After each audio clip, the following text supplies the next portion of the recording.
Hello adaptTo 2020. My name is Danny Moulton, and I am one of the founders and lead architect of Kestros, which is an upcoming open core CMS built on Apache Sling. The reason we decided to build Kestros is that we see value in a platform that offers reduced development workload and time to market for any project. Something where there's a very low barrier of entry for those who just need a basic site, and a very high ceiling for those who need something more. We're very excited to finally show you Kestros and how it will enable developers to maximize code reusability and position itself as more of a companion piece in the development process, allowing developers to spend less time troubleshooting issues and learning the subtle nuances of a platform, and more time building and improving their sites and applications. Two of the foundational pieces for accomplishing this in Kestros are our site building and validation frameworks. The site building framework in Kestros consists of two key concepts: UiFrameworks and component types. UiFrameworks are compilations of any number of modular, reusable front-end libraries, each of which can contain its own CSS, JavaScript, and bundled HTML templates, which the UI framework then compiles. Branching themes can be created, which offer a way to add a layer of CSS or JavaScript to a framework, or even override variables from a CSS preprocessor, no matter where they're defined in the build stack. Currently only less is supported, but we'll be adding others prior to the 1.0 launch. Themes are also implemented by sites and pages, and not only determine the CSS and JavaScript files that are included, but also determine how pages render their content. But we'll get back to that in a few minutes. In this example, we have two UI frameworks, one which includes jQuery, Bootstrap, and Font Awesome, the other which uses the Semantic UI framework and also reuses that same Font Awesome library. Each of the UI frameworks would compile the CSS and JavaScript from the included libraries, as well as have access to any of their bundled HTML templates. The Font Awesome library, any of those HTML templates would be reusable between both of the UI frameworks. Of course, these are fairly basic examples. The UI framework architecture also allows use of any other front-end framework, such as Angular, React, Vue, and so on, as well as CSS and JavaScript compilation during node builds. It's really important to us to leave Kestros as unopinionated as possible. If something works on Sling, it should also work on Kestros, although it may miss out on some of the administrative features Kestros offers. The other side of the site building framework is component types, which a requested JCR resource will look to in order to determine how it will render its response HTML. Each component type consists of its API, which is bound to it via the resource type property within the Sling model annotation, the dialog configurations, which can be specified for create, edit, and delete actions, but generally only edit configurations are needed, and its views, which are defined per UI framework and are used to determine how content will render based on the page's specified theme or UI framework. If a requested view has not been defined by the component type, it will fall back to its common view. This allows developers to code their Sling models and dialogues once, then modularly build out views on top of that, only requiring a new HTML script per view. In the Views HTML script, developers can reuse any HTML templates that have been bundled within the UI framework. There are several tools in Kestros which assist in implementing and maintaining these calls, which will be touched on in the demo. Optionally, each of these views can be given their own CSS and JavaScript, which will get compiled into the UI framework's respective files, as well as modular variations, which can either reference a class from the framework by simply naming the file as such, or contain their own custom CSS and JavaScript, which would also get compiled into the UI framework's respective files. Not only do these views enable developers to build off existing component types, they also allow for seamless migrations from one UI framework to another at the implementing site or page level. For this example, we have three component types: text, heading, and button. For the text and heading components, the common view is sufficient for both our example frameworks, just text wrapped in either a heading or a paragraph tag. So we wouldn't need to create new views for either of the component types. However, the button will need to be tailored to each individual UI framework. So we'll simply create a child folder under the component type resource for each of the UI frameworks, and then create a content.html file within that new folder where the view's HTML script is provided. These views will use the same Sling model to provide their APIs, so no additional coding is needed for either the model or dialog. And with that, let's take a look at the site building framework in Kestros in action. So I'll go ahead and log into the Kestros site administration. And first, a little bit about the UI here. So everything is built off our own custom dynamic content framework, which we'll eventually be making public as one of the modular front-end libraries to be able to use throughout any of your UI frameworks, which will give you the ability to make any of your content areas dynamic. And aside from that, a lot of our elements here are still in alpha, so there's still going to be quite a bit that's going to change before the next release. So first, I'll go ahead and jump into our frameworks and themes panel, which is where we can get a high-level overview of our libraries and our UI frameworks that we currently have installed. So we can see right now we have that Bootstrap and Semantic UI frameworks, as well as a framework for our generic lorem ipsum sample site that we have. So first, I'll go into the Bootstrap framework. And immediately we'll get a modal that just has the title and description, the current validation status, which I'll talk a bit more about in a few minutes, some relevant guide articles, which the general idea here is that you'll get contextual documentation and guides depending on what you're looking at. All of the documentation comes built into Kestros out of the box, so even if you were to switch into airplane mode, you will still have everything that's available on the Kestros.io documentation site. And I can also look at the full documentation, which is the full automated documentation for this UI framework. With Kestros, we're pushing really hard to provide as much automated documentation as possible in order to reduce the workload associated with creating and maintaining your own documentation. All of the documentation in Kestros benefits from always being consistent with what's installed on a particular instance.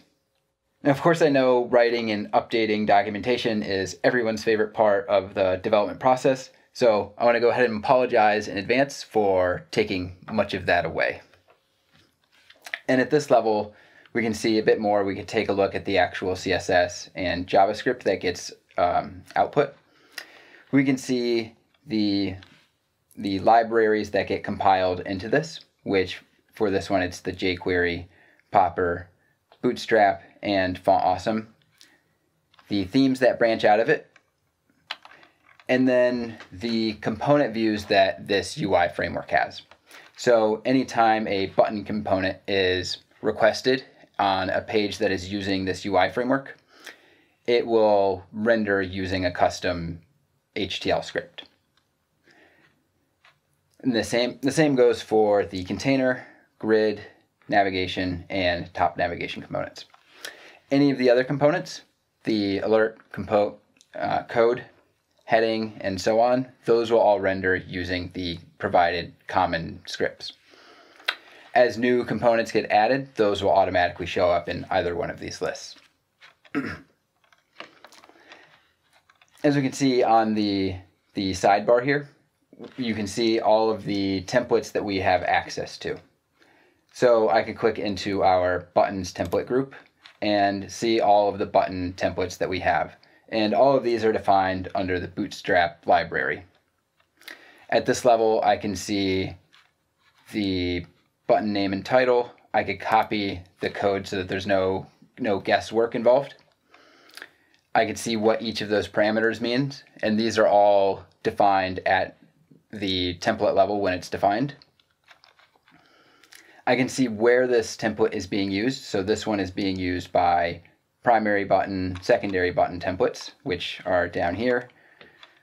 And then it's also being used directly on the button component as well, specifically for the Bootstrap view. If I take a look at our our basic framework that's actually being used on one of our sites. So I can go in and look at that, and I can see it's being used on our lorem ipsum sample site. So this is a it's a very basic UI framework. It's literally just black text on a white background. It doesn't specify any of its own component views, so everything is going to fall back to that common view. So if I click into sites and go to that lorem ipsum site, and I can see that the site renders, but everything is using the common script. So what I can do at this level is, since all of my other UI frameworks have views assigned for each of the component types, or at the very least they can also fall back to the common view, I can actually switch over and render this same site using any one of my other frameworks. So I'll go ahead and load up our Bootstrap framework.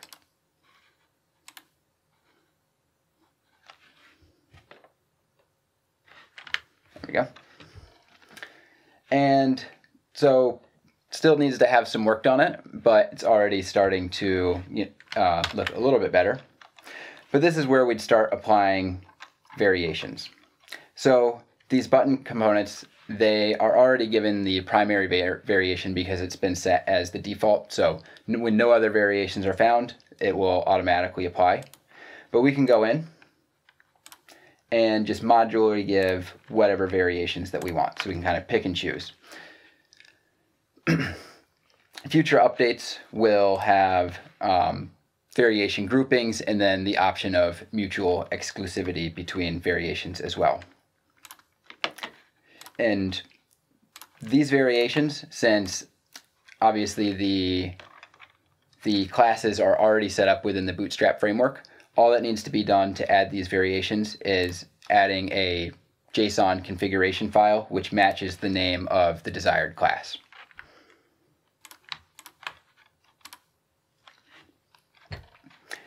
You can also add your own CSS and JavaScript to custom variations, which is what we're doing for our container component. So here I can just give an extra padding and apply a background color.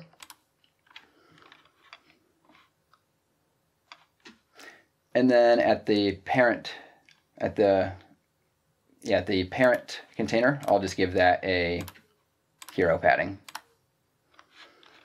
And finally, I'll give the top navigation variations as well.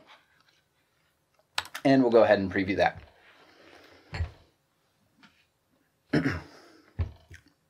So it takes a second to load. It has to cache on the first time it loads the page. But with a pretty short amount of time, we've quickly gone from a very basic site to something that's starting to look pretty good.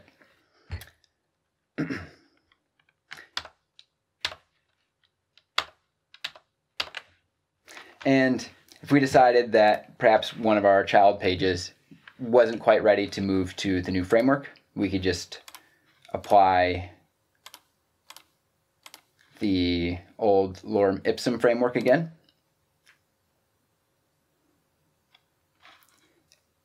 And then so it's not left out, we'll go ahead and give this final page the semantic UI framework.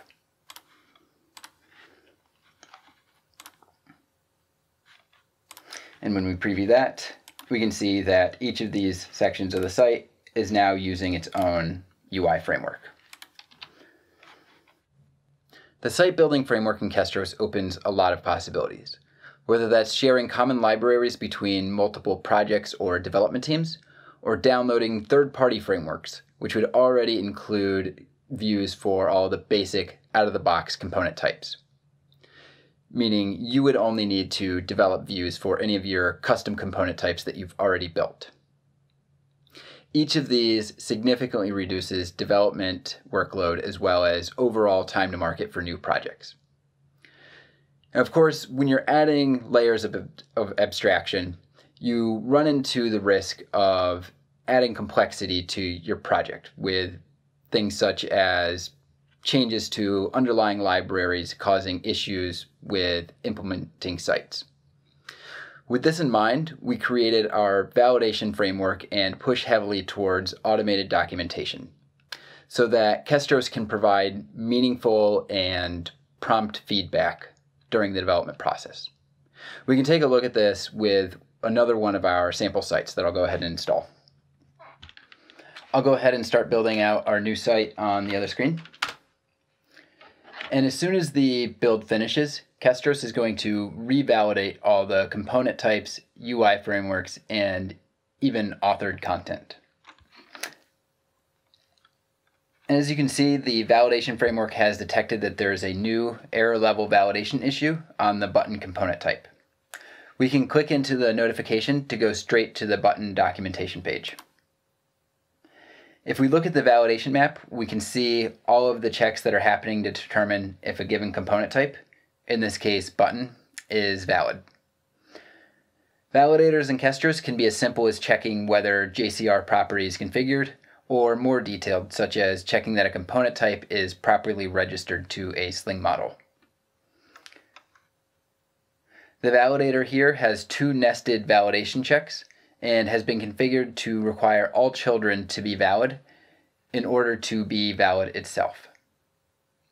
In this case, the first check is looking for any Sling model that has been registered to the resource type, and the next checks to make sure that the resource type hasn't been registered to multiple Sling models. While these could be handled with a single check, they've been broken out in order to be easily visualized per condition.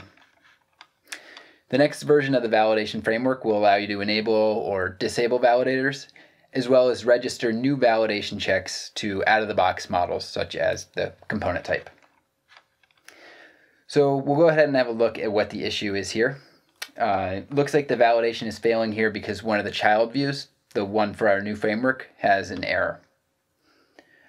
Drilling into this, we can see that the issue is caused by a call to an HTML template that does not exist on our UI framework.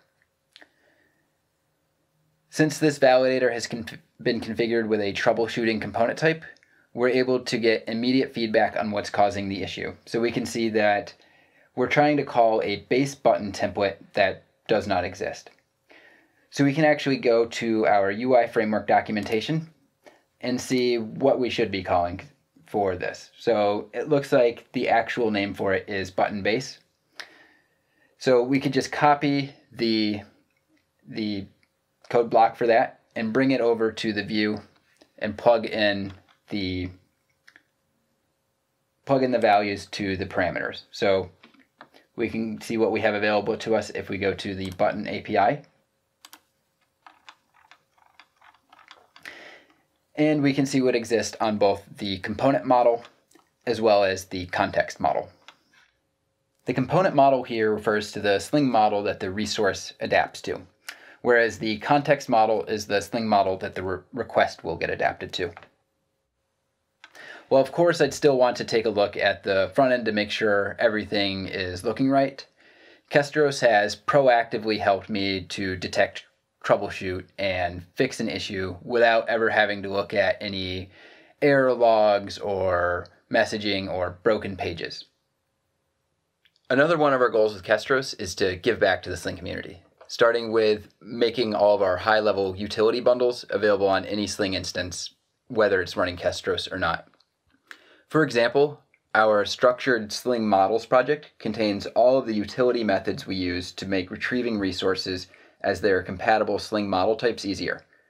This includes our own adaptTo method, which will throw an invalid resource type exception if the adapted resource does not match the Sling model annotation's resource type property. Some of the other utility methods that build off of this include retrieving child resources of a certain model type and retrieving a resource as the closest matching model type.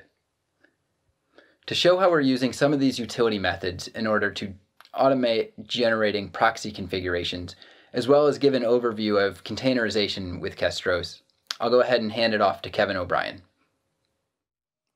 Thanks, Danny, and hello and welcome to everyone joining us for adaptTo 2020. I'm Kevin O'Brien, one of the founders of Kestros. In this section of the talk, I'll go into some detail of how we use the Kestros Sling model utilities that Danny talked about earlier to automatically generate the Nginx proxy configuration by inspecting the page tree for a given site. I'll also give an overview of our approach to containerizing the Sling-based Kestros application and the Kestros container build environment. Auto-generated proxy configuration. Why automatically generate the proxy configuration? Proxy configuration is a time-consuming manual process that is prone to error and where mistakes can have major security implications by exposing resources that are not meant to be publicly accessible. We start with a default deny rule and only allow access to pages, API endpoints, and static content resources that are discovered when inspecting the parent site object. An Nginx location directive block is then generated for each page, API endpoint, UiFrameworks component file, or image. Kestros uses Nginx as the default caching proxy, and we also plan to integrate the automated proxy configuration feature with a standard Apache HTTPD proxy. For implementations where no proxy layer is desired, cache control headers can be added to the Kestros resources via the Sling HTTP servlet response, so those resources can be cached in any upstream caching layers. The Nginx proxy configuration for a site is generated when resources are published. During the publish process, a call is made to the configuration generator, which inspects each page to determine what configuration should be added to the location directive for that resource. The configuration generator currently supports the proxy pass, proxy cache, subfilter, and add header directives to build a location configuration block. Here we see a sample location directive configuration block for the getting started.html page. The subfilter directive enables us to rewrite the content of the outgoing responses. In this example, we are removing the full path to the page in the backend to map the request to the root of the site. The proxy pass directive allows us to map the incoming request URI path to a specific path in the backend. In this case, Kestros app pool is the mapping to the upstream Sling container, followed by the full path to the requested resource. The add header directive adds our caching headers, and the proxy cache settings are used to define the configuration of the local cache and how certain types of errors are handled. Now let's see a demo of the automated proxy config generator using a Docker Compose file on my local machine. We can see that there are currently two containers running, Kestros Nginx and Kestros Platform. In the Docker Compose file, we can see that we have the Kestros Nginx container defined and the Kestros Platform container defined. We also have the Nginx config volume defined, which is mounted to both the Kestros Platform and the Kestros Nginx containers.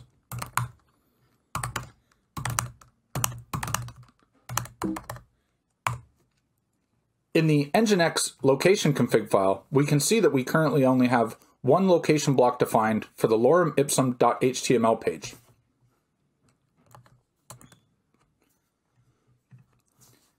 In the Felix console, we can see that we currently have the Kestros proxy core bundle loaded into Sling.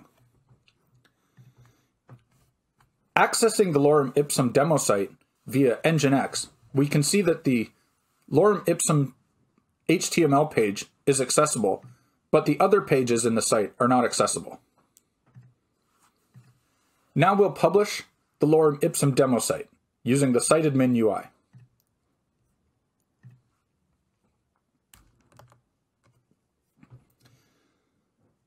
In the Nginx logs, we can see that the Nginx process has been reloaded. We can also see in the Kestros log that the published content API endpoint has been called.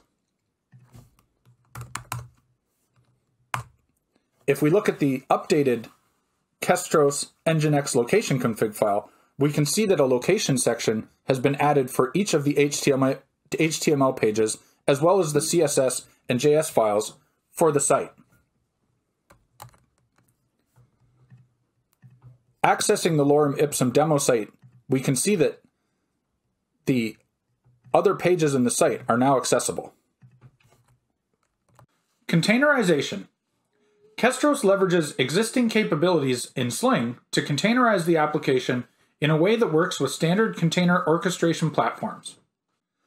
By following the pattern of separating the JCR persistence layer from the application and externalizing the configuration for a custom oak data source, we are able to build the Kestros container once and run that same container in a variety of different environments. The only change to the base Sling application is the addition of a custom run mode to the Sling starter jar. The new run mode defines the persistence layer we are using via a new Oak data source. For example, to enable MySQL connectivity for JCR data storage, we create a new Oak MySQL run mode which configures the document node store service to use the RDB document store type. For our standard single-tenant AWS deployment, we are currently using Aurora for JCR data storage. Aurora is MySQL compatible and offers good performance while reducing operational overhead thanks to built-in high availability and fault tolerance and convenience features such as automated backups. The Kestros Aurora cluster deployments are easily automated using CloudFormation template. We are also looking at the possibility of supporting DynamoDB for our planned SaaS offering. The JCR document storage configuration is not included in the containers at build time. Using the sling.fileinstall.dir property, we are able to access the configuration at runtime via a volume mount and a mapping to the opt-sling ext config file path. All configuration is stored outside the Kestros container in a directory created on an EFS volume and mounted to the container via a volume mount defined in the ECS task definition. This method of externalizing the configuration works across container orchestration frameworks. For local development, we provide Docker Compose files which also have the persistence configuration stored in a volume mount that is on the developer's local machine. Our development compose file creates a copy of the production application stack, including a MySQL container, an Nginx container, and a Kestros application container. This compose file can also be used to generate Kubernetes pod configuration using compose convert. For AWS, we provide CloudFormation templates for running Kestros in ECS. The ECS CloudFormation template creates the complete application environment, including the auto-scaling group, EC2 launch configuration, target group and listener, load balancer, as well as the ECS task definition. We also provide the CloudFormation templates for creating the Kestros container build environment and the AMI for the build master instance, which includes the Artifactory and Jenkins containers and all build jobs. The Kestros containers are built using a fresh Apache Sling container based off of our modified Sling starter jar as a starting point. After the Kestros bundles are installed, the container is committed, tagged with the branch used for the build, and the image is pushed to ECR. When the new version of the Kestros container is ready for deployment, a new revision of the ECS task definition is created, and the Kestros container service is updated using a zero downtime deployment model enabled by leveraging the auto-scaling capabilities integrated with ECS. Thank you, Kevin. There's a lot more we'll be sharing in the coming months, but for now, anyone interested in testing the Kestros Alpha, instructions are available at kestros.io/getting started. You can also follow along or contribute to the development via GitHub or connect with us via email or on Twitter.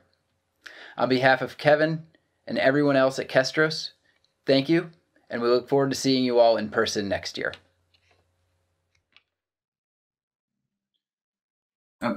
Thanks, everyone. It looks like there's one more question. How do you position Kestros against AEM, e.g. price targeting audience? That's a good question. Initially, I think we're going to be targeting more of the mid-level, but yeah, we'll definitely see where that goes. Yeah, and I think another kind of to that point, we see that there's definitely some space in the market for a SaaS offering that would possibly be at the lower tier where we would, users wouldn't have complete control over the platform, but they would be able to upload their content and their OSGI bundles, and we would use the validation framework and the UiFrameworks that are already built into the platform to validate that data. And that would be like kind of a lower tier with less control over the platform. Yeah. Thank you, Kevin. Yeah, it looks like we're overdue. I'm going to double check that there's let's see. So there's a question about the author publish architecture. So there's going to be actually multiple different strategies for handling this. So what we previewed today was actually using one instance, but there's also going to be versions that use proxy servers as well. So yeah, the same like author publish kind of architecture. Yeah, and if you look at the architecture for something that's designed to be cloud native, so the very back end of the platform is a MySQL backend currently. So running on Aurora, or locally you can run it as a container, and you can connect multiple containers to that backend. So essentially every node is a publish node if you want to publish from one. So what we do is we currently just have security rules to allow access to specific instances to use them to publish, but there isn't really the idea of authoring and publishing, because all of the instances have access to the same data storage in the back end. So it's kind of just a bit of, I guess, a different model. You could totally have separate publish instances that are kind of like the idea of doing a canary deployment, where you would just be accessing different version JCR content in the back end. Yeah, looks like that is all the questions for now, and we're a little bit overdue. So anything else you think of, go ahead and feel free to bring it up on Twitter, and yeah, we'll get to it as soon as possible. Cool. Thanks, everyone. Thanks, everybody. Enjoy AdaptTo 2020.